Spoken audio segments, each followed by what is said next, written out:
Have you ever felt invisible? Not literally, but in that quiet way people look right through you, like you're part of the scenery. Ethan knew that feeling all too well. Every morning he came in through the back gates of the Bel Air mansions, trimmed, watered, took care of things, and disappeared before anyone needed to know his full name. To the rich he was just the gardener, a useful shadow that kept the green perfect, until a group of bored employees decided to have some fun.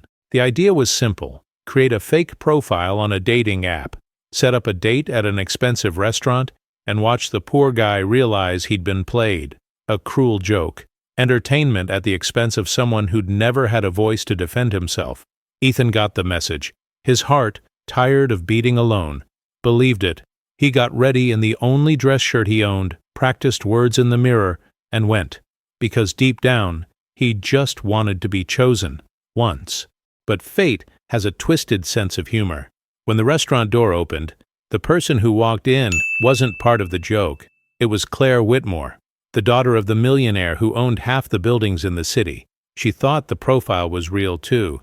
She also just wanted to be seen as a person, not a last name. And there, at that corner table, under the soft lights of West Hollywood, two worlds collided. Two silences recognized each other, and a story began to bloom, even as the truth was about to destroy everything, because sometimes the best dates are born from the worst mistakes. And this is a story about invisibility, courage, and the kind of love that challenges the visible world. Los Angeles wakes up under a sky that promises heat before 9 in the morning. Palm trees rise like sentinels along wide avenues where luxury cars glide by in silence. The neighborhood of Bel Air breathes quiet opulence. Mansions hidden behind tall walls, automatic gates, cameras blinking on every corner. Ethan Rodriguez is 32 years old, with hands that know the soil better than any diploma. He arrives at 6:30, always through the back gate, driving a white van spotted with rust. No one asks his last name. No one needs to. He's the gardener, and that's enough. Today, like every day, he parks in front of the Whitmore mansion, a glass and concrete structure that seems to float above the flawless lawn. Ethan turns off the engine and watches the sunlight reflect off the mirrored windows. Inside, there is life, meetings, laughter, decisions that move millions. He, on the outside, moves only the earth. Ethan opens the back of the van and pulls out his tools with precise movements. Every gesture is calculated, quiet. He learned not to make noise, learned that his presence is tolerated when it's invisible.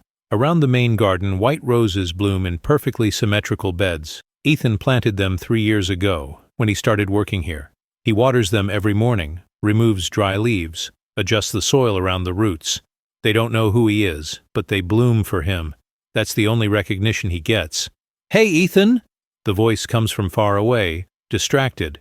It's Marcus, one of the neighborhood security guards. He waves without really looking, already turning his back to answer a call. Ethan raises his hand in response, but Marcus is already gone. It's always like this, a greeting that doesn't wait for an answer. Ethan kneels beside the roses, sinking his fingers into the damp soil. Here, in the silence of plants, he can breathe. Here, no one laughs at him. No one measures him by the car he drives. But inside, in the back house where the staff takes coffee breaks, something is being planned. Man, I'm telling you, this would be epic! Brian's voice cuts through the room. He's one of the condo's administrative assistants. He laughs while scrolling on his phone, showing the screen to 2 coworkers. We make a fake profile, set a date at some fancy restaurant, and watch the guy's face when he realizes. But who would be the victim? Brandon asks, holding a coffee cup. The gardener, obviously. Ethan. Brian shrugs. The guy's invisible. Nobody's gonna care. It'd be hilarious to see him out of his element, you know? Sitting at some expensive restaurant table, trying not to look lost. Muffled laughter. No one disagrees. But what if he doesn't accept? Brandon asks, less convinced. He will. I bet the guy's never had a real date in his life. And just like that, between sips of coffee and complicit laughter, the joke takes shape. They create a fake dating profile, a photo stolen from the internet, a made-up name, messages written carelessly, but friendly enough to seem real.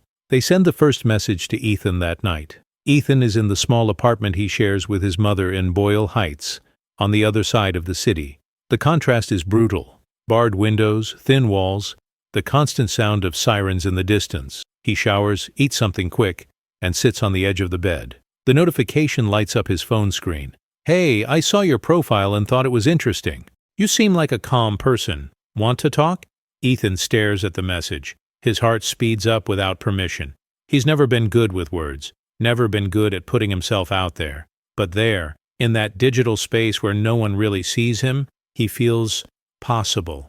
He replies, "Hey, thank you. Yeah, sure." The messages continue over the next few days. Light conversations, questions about likes, about life. Ethan answers carefully, choosing each word like someone planting seeds. He doesn't realize that on the other side, Brian and his friends laugh at every notification, until the invitation arrives. "How about we meet? There's a restaurant I love. Friday night?" Ethan reads the message 3 times. His hands shake. For the first time in years, someone wants to see him. Someone chose him. He types slowly, "I'd love that." And just like that, without knowing it, Ethan accepts the starring role in a joke that was never meant to have a happy ending. But fate had other plans. Friday arrives with the typical orange Los Angeles sunset sky. Ethan leaves work early, something rare. He drives back to the apartment with his heart racing, rehearsing what he might say, how he should act. He takes a long shower, puts on the only dress shirt he owns, faded blue but clean and carefully ironed. He looks at himself in the mirror, brown eyes filled with nerves, but also something he hasn't felt in a long time, hope. The restaurant is in West Hollywood, a part of the city where he's never eaten, only driven past, watching the lights, the stylish couples, life happening for other people. When he parks the van a few blocks away, he hesitates. Maybe he should go back. Maybe this is too much for someone like him. But the memory of the messages, of the voice that seemed genuine on the other side, makes Ethan take a deep breath and move forward. The inside of the restaurant is intimidating. Low lighting, candles on the tables, silverware gleaming under discreet chandeliers. The ambient sound is an elegant murmur of conversations and soft jazz. Ethan feels every gaze, real or imagined, stuck to his simple clothes, his worn shoes. The hostess raises an eyebrow. "Good evening. Reservation under what name?" "Ethan. Ethan Rodriguez." She checks the system with professional coolness. "Table for 2. This way." He follows her to a corner table near the window. Los Angeles stretches outside, lit up and indifferent. Ethan sits down, adjusts the chair, puts his hands on the table, then removes them, not knowing where to place them. He orders water. Waits. 5 minutes. 10. 15. He checks his phone. No new messages. Maybe she's stuck in traffic. Maybe she got lost. Maybe... Across the restaurant, hidden in a strategic corner, Brian and Brandon watch. They laugh quietly, snapping discreet photos with their phones. "Man, look at his face. This is gold," Brian whispers, barely holding back his amusement. "How long do we leave him waiting?" Brandon asks, a slight discomfort in his voice. "Another 10 minutes. Then we send a cancel message. Something like, 'Sorry, can't make it.'" Brian laughs again, but then the restaurant door opens, and everything changes. Claire Whitmore walks in with the urgency of someone who's late. Blonde hair pulled into a messy bun, a simple but expensive dress, light eyes searching for something, or someone. She shouldn't be there. She's not part of the plan. Claire thought the profile on the app was real. The conversations were interesting, different from the empty approaches she usually got. She decided to take a chance. Her eyes meet Ethan's. He stands up instinctively, unsure if she's the right person. Claire walks over, a hesitant smile on her lips. "Ethan?" "Yes, are you?" "Claire." She extends her hand. Her voice is soft but confident. "Sorry I'm late. Traffic." Ethan shakes her hand, still processing. She's real. She came. Across the restaurant, Brian turns pale. "Dude, that's Whitmore's daughter," Brandon whispers, eyes wide. "What the hell is she doing here?" "I don't know.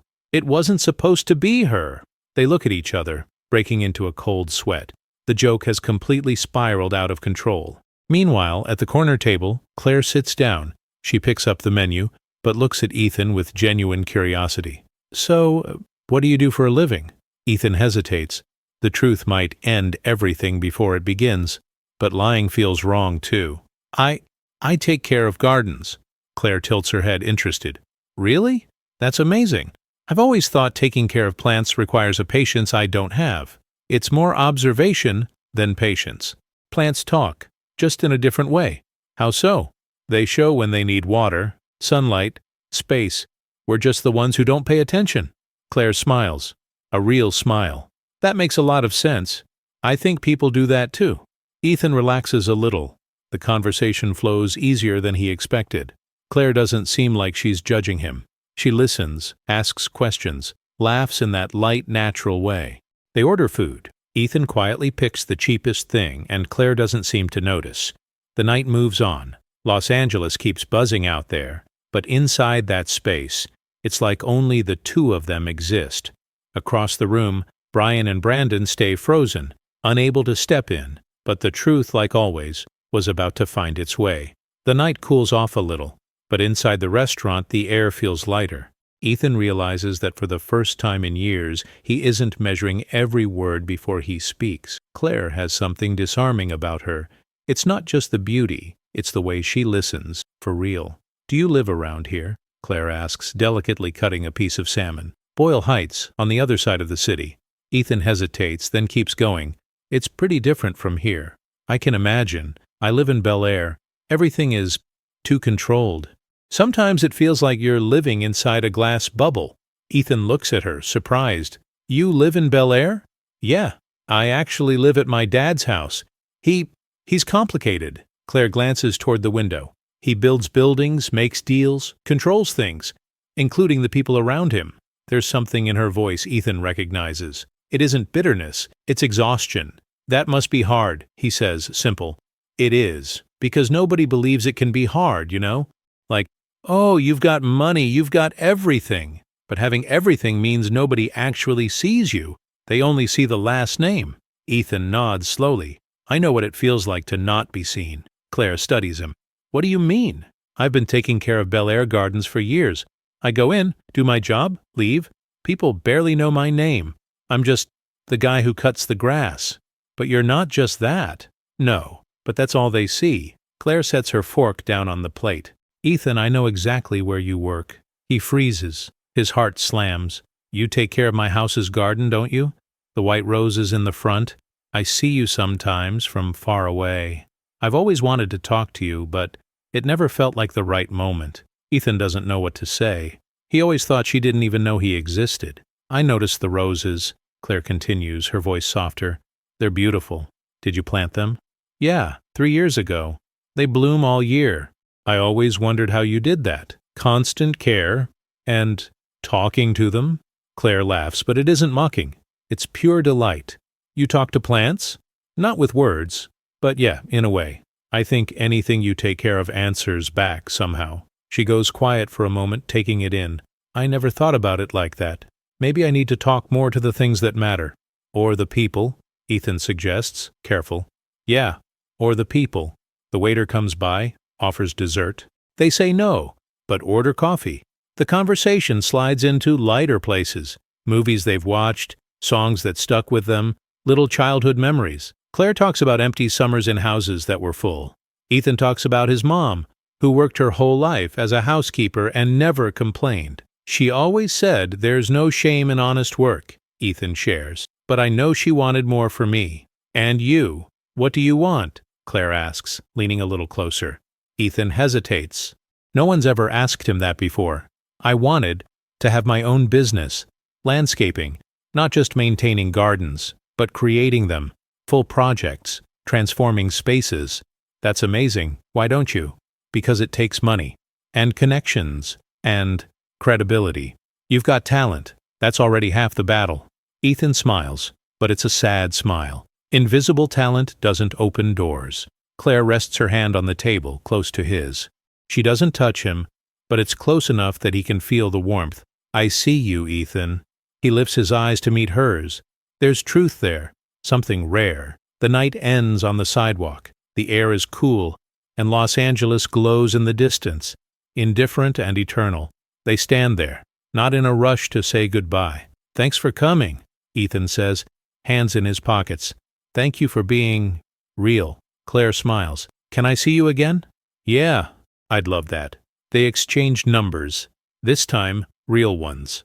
Claire waves softly and steps into a car Ethan hadn't even noticed.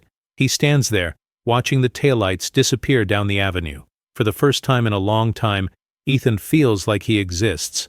But as he walks back to his van, a notification lights up his phone. A message from an unknown number. "You got played. That date was a setup. Sorry, man." Ethan stops in the middle of the sidewalk, reads it again.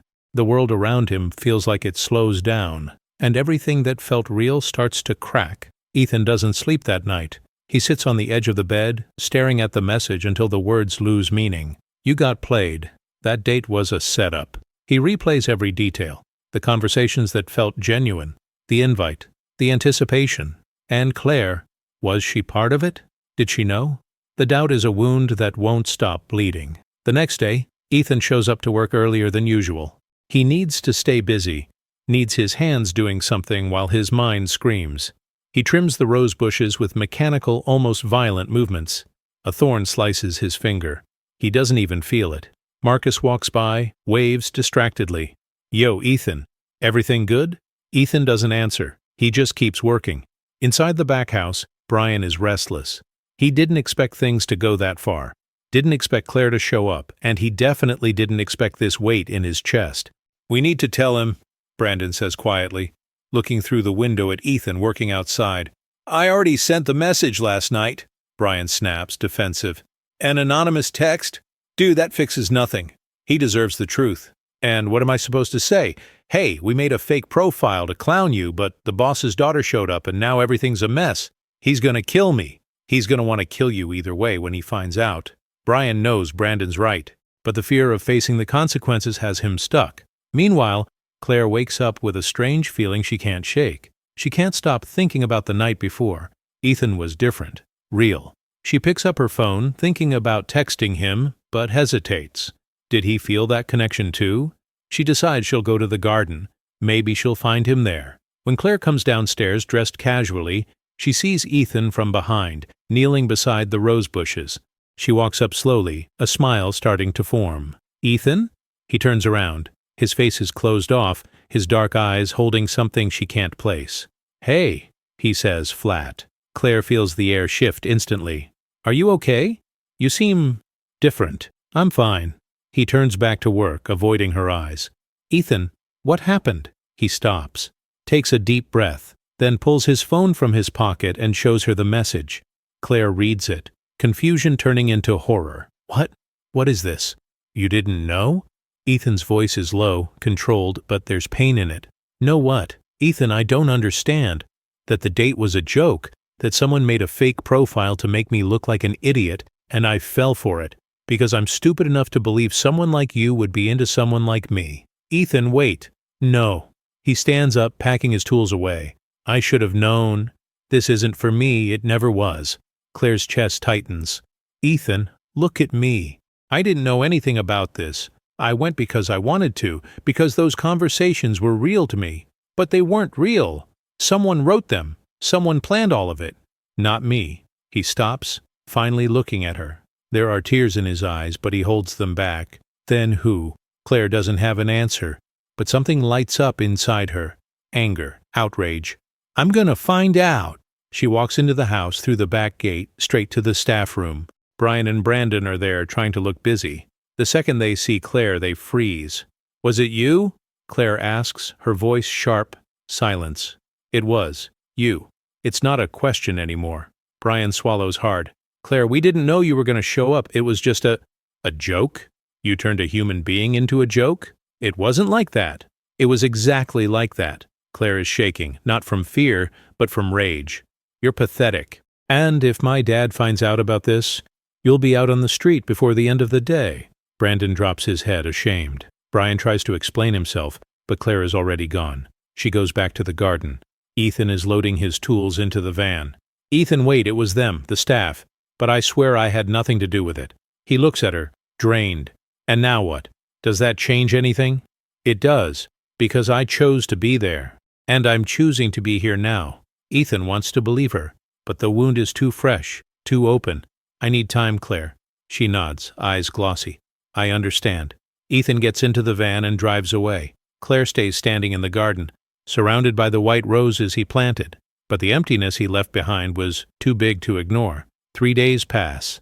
Ethan doesn't go back to work. He calls in, says he's sick. The voice on the other end accepts it without questions. He spends his time in the small apartment, helping his mom with simple things, trying not to think. But Claire is in every thought, in every silence. His mother, Rosa, notices. She's a black woman in her 50s, gray hair pulled into a bun, hands worn from decades of cleaning hotel rooms.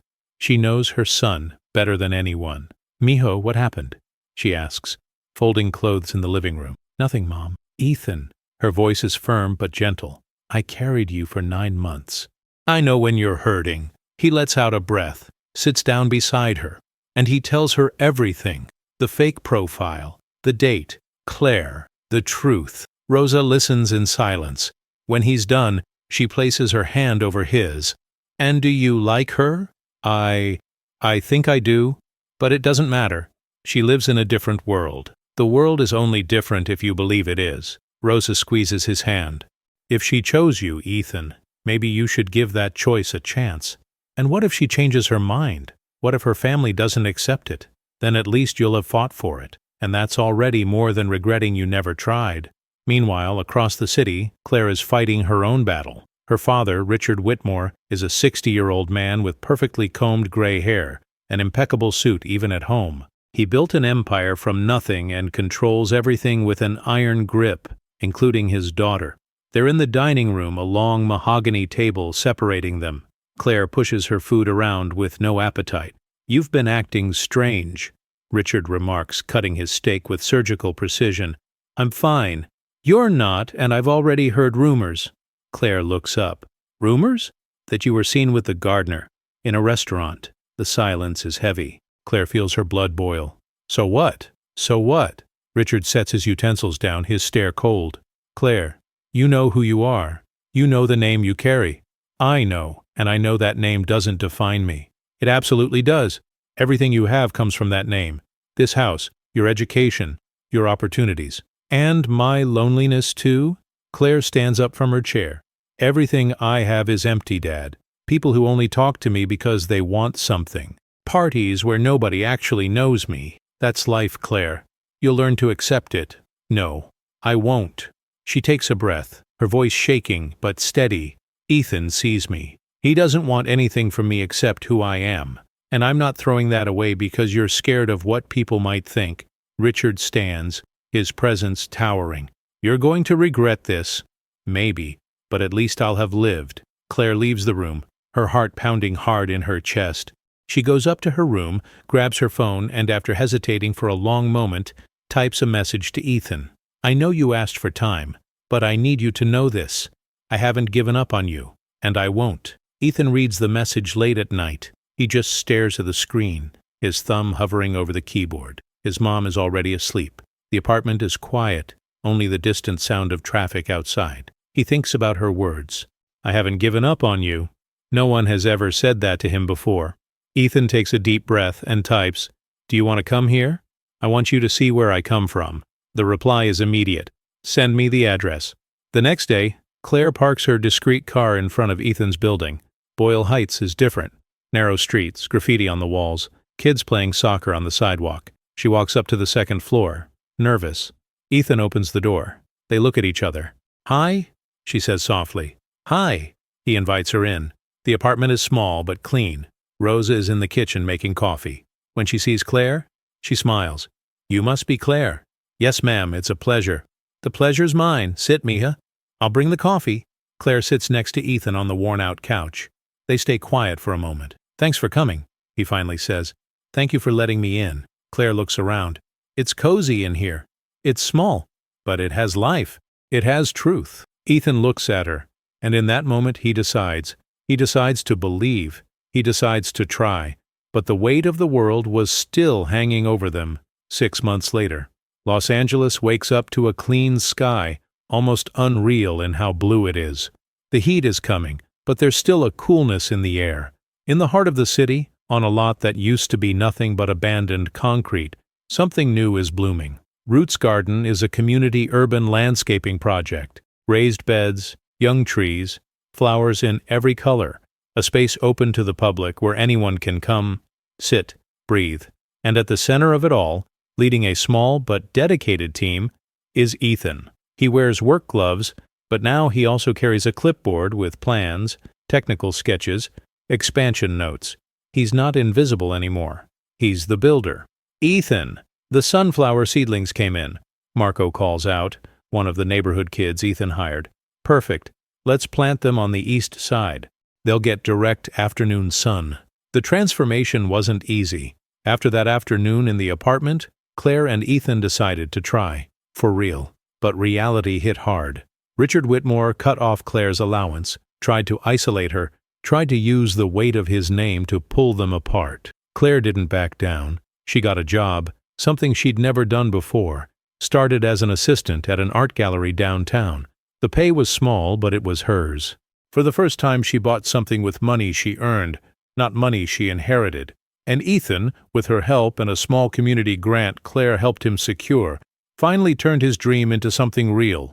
Roots Garden was born from late-night conversations, hand-drawn plant layouts, shared hope. Today is the official grand opening. Colorful banners decorate the entrance. Neighbors start showing up, curious, smiling. Kids run between the planters. Rosa is there, wearing a floral dress, her eyes shining with pride. "My son," she says, hugging Ethan. "You did this. We did this, Mom. Me, you, Claire. Everyone who believed." Across the garden, Claire appears. She's in jeans and a simple top, hair loose in the wind. In her hands, she carries a pot. White roses. Ethan sees her and smiles. She walks over, eyes glossy. "I brought something for you." White roses. Ethan takes the pot carefully like he's holding something sacred. "The same ones you planted years ago. I thought they deserved to be here too." "They do." He looks at Claire, and there's so much unsaid in his eyes. Gratitude, love, fear of losing it. "Ethan, my dad is coming today." He freezes. "What?" "I didn't ask him to, but he said he wanted to see." Richard Whitmore arrives minutes later, driving himself, no chauffeur.